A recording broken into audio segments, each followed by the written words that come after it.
Bédié n'est pas un Ivoirien. Et beaucoup de personnes le savent. Tout le monde le sait que Bédié n'est pas un Ivoirien. Bédié est né d'un père béninois, du nom de Vieira Joachim, son vrai père.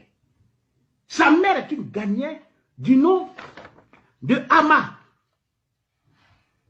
C'est de ça que nous parlons. Lorsque vous regardez les papiers de Bédié, Bédié essaie de transformer par exemple l'histoire, trafiquer l'histoire.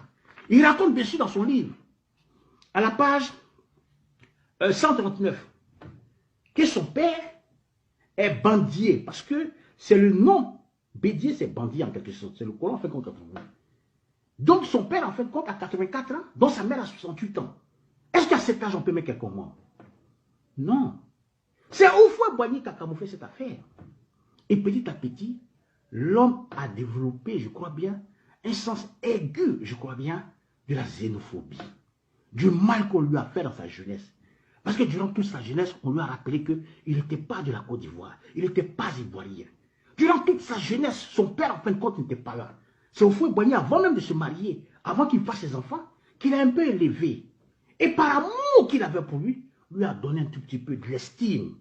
Malgré les malheurs, les dégâts que Bédié faisait, Houphouët-Boigny couvrait ses dégâts. C'était vraiment chose incroyable. Donc Bédié n'a pas reçu l'amour paternel. La preuve en est, il n'a même pas reçu l'amour maternel. Parce qu'après sa mère, en fin de compte, s'est déplacée pour aller au Ghana pour vivre. Donc Bédié a grandi dans une cour où lui-même était dans un premier temps, on lui rappelait que ce n'était pas un enfant de Daoukro. Et à cette époque, ça lui faisait très mal. Il faut remonter dans l'histoire de Bédié. Pourquoi est-ce que Bédié se comporte de la sorte? Pourquoi est-ce qu'il n'a pas l'éducation d'Houphouët-Boigny? Pourquoi est-ce que Houphouët-Boigny, général qu'il est, politicien qu'il est, avait décidé clairement d'étouffer cette affaire d'un Béninois qui enseigne dessus une jeune illettrée ghanéenne mineure? Parce que c'est de ça que nous parlons. Mais comme Bédié n'a pas reçu l'option de son père et sa mère, il a décidé de faire payer ça aux Ivoiriens et surtout aux étrangers. Oui, c'est de ça, parce qu'on lui rappelle tous les jours qu'il n'est pas de ce pays. Et ce qu'il lui rappelle, ce n'est pas n'importe qui. Bédié grandit bien sûr avec des scandales. Un scandale, bien sûr, la surfacturation, je crois bien, de faire qui se trouve 35 milliards et faites ces 7 milliards. Sur la bénédiction, bien sûr, de Houphouët-Boigny qui couvre, bien sûr, ses petits besoins, ou bien qui essaie, bien sûr, de camoufler, je crois bien, cette carence politique qu'il avait à cette époque. Mais ceux de Daoukro, je vais parler bien sûr du roi Agba, de Daoukro, qui est venu en personne de son vivant chasser Bédié pour rappeler à Bédié que tu n'es pas de Daoukro. Tu n'es pas un Baoulé de Daoukro. Tu es un Ghanéen et tu viens, ton père vient bien sûr de Bénin. Donc tu n'es pas ivoirien. Il y a encore des cadres qui sont venus.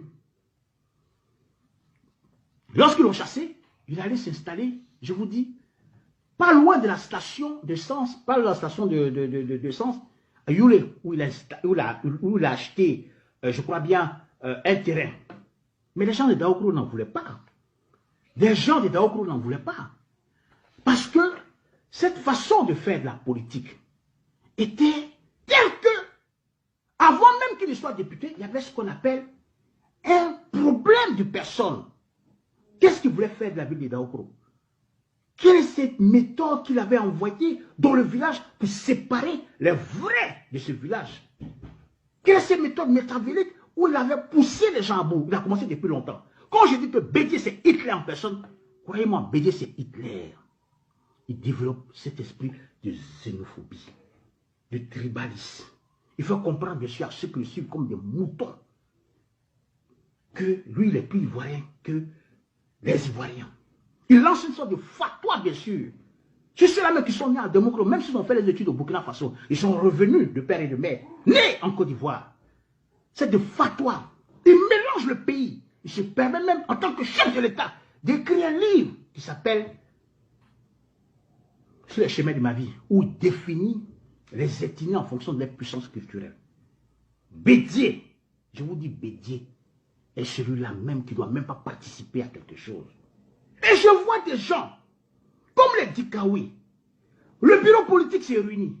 Bédié vient encore lancer son venin dans ce bureau politique et dit clairement que tous ceux qui ont participé, bien sûr, à la messe de la rentrée politique, ce sont des Maliens. Oui, ce sont des Maliens. Et ce sont aussi des Africains. Mais toi, Bédié, tu es qui? Tu es un étranger de père et de mère. Loin même de la Côte d'Ivoire. Tu es béninois. Ton père s'appelle Viera Joachim. Ta mère est une Ghanéenne dont elle est enceinte mineure. Tu le sais et tout le monde le sait. Moi, je le dis. On ne peut pas accepter que tu salisses l'image du président Oufo-Boigny. Oufo-Boigny ne nous a pas élevés comme ça. Moi, je me considère comme le petit-fils. Un descendant, petit-fils politiquement parlant, d'Oufo-Boigny. Je suis né dans le PDCI. Je fais des recherches. Et quand je parle, il n'y a personne pour apporter la contradiction. Oui, c'est la vérité.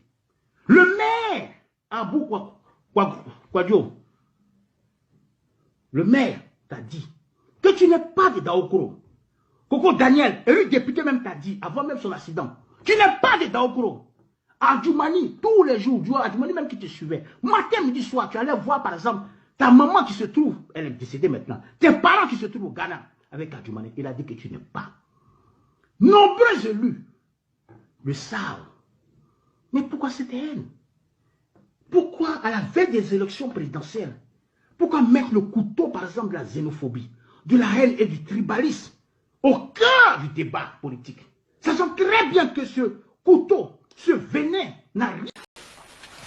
Bon, une petite remarque à vous, mais aussi à d'autres, parce que j'ai l'impression que ça intéresse beaucoup de gens de savoir mon patronyme exact. Hein, je vois, quand dans la presse, on veut écrire un article qui se veut un peu méchant, on dit Koudou, Koudou Babo, comme si je ne cache pas Koudou. Mais nous sommes dans un pays policé qui a des règles, et aujourd'hui, Koudou n'est pas sur mes papiers. Aujourd'hui, à l'heure où je vous parle, mon nom c'est Babo et mon prénom c'est Laurent.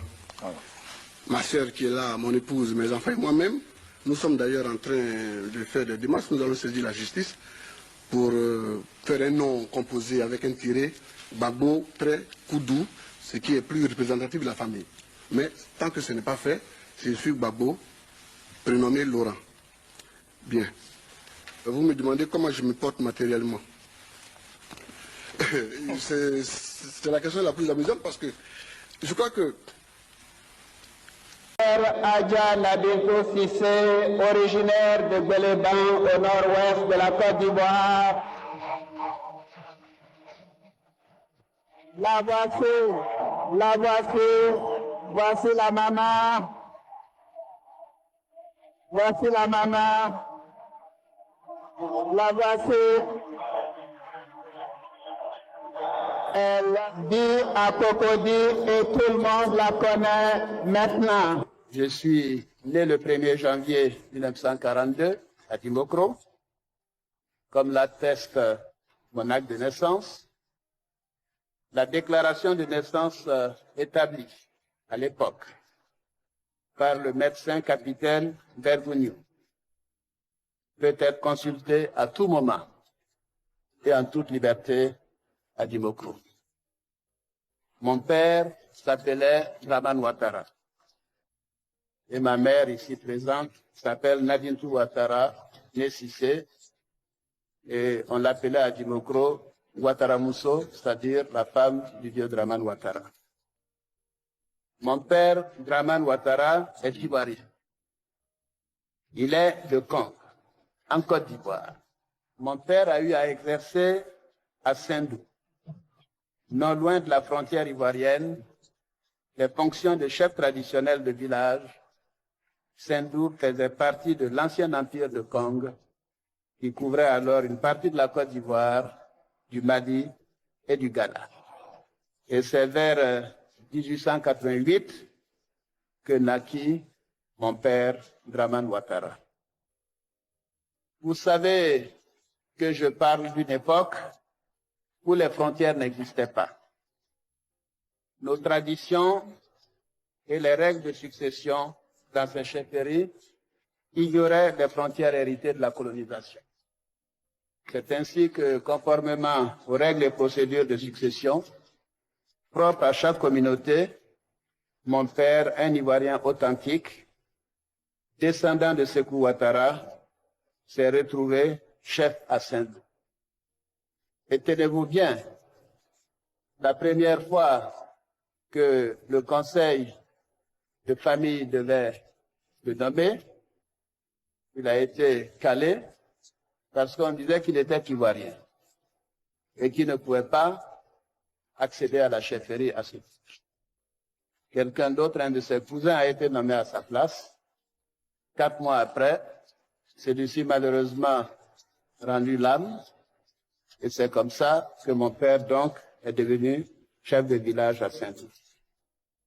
Bien qu'étant chef à Saint-Louis, il n'a jamais cessé d'être ivoirien. À preuve, à chacun de ses passages entre la Haute-Volta et la Côte d'Ivoire, les autorités frontalières constataient ses allées et venues dans son passeport ivoirien, que voici. Établi donc le 29 mars 1966 le 30 mars 1963 à Abidjan, et donc avec lequel il venait en Côte d'Ivoire, et vous verrez les tampons de la frontière de la Haute-Volta en son temps, pour bien montrer qu'un citoyen ivoirien quittait la Haute-Volta pour se rendre en Côte d'Ivoire. Faut-il encore le rappeler, mon père Dramane Ouattara n'a jamais été voltaïque ou burkinabé. J'en veux aussi pour preuve la carte nationale d'identité établie le 20 mars 1963 à Dimoko par le commissaire de police de l'époque et non en 1952, comme certains ont pu le faire croire au niveau de notre justice. Voici l'original, voici sa carte d'identité. Quant à ma mère, elle est originaire de Bélédan, dans le département de Béné. Elle est née à Dabou, où mon grand-père Ibrahim Sissé a passé une bonne partie de sa vie. J'ai eu la chance d'avoir une mère dont les parents étaient amenés à se déplacer beaucoup hors de Côte d'Ivoire à cause de leurs activités. Ils étaient pour cela obligés d'avoir des documents, des papiers. À titre d'exemple, ma mère m'a remis le passeport de mon grand-père, Ibrahim Sissé, né en 1868, à Bélédan, en Côte d'Ivoire. Passeport que je présente également.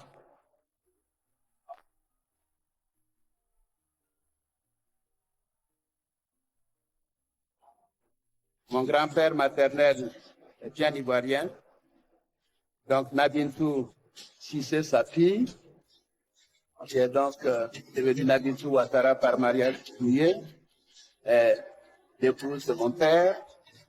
Figurez-vous que dans la campagne de dénigrement qui avait été orchestrée contre moi, on avait prétendu qu'elle n'était pas ma vraie mère.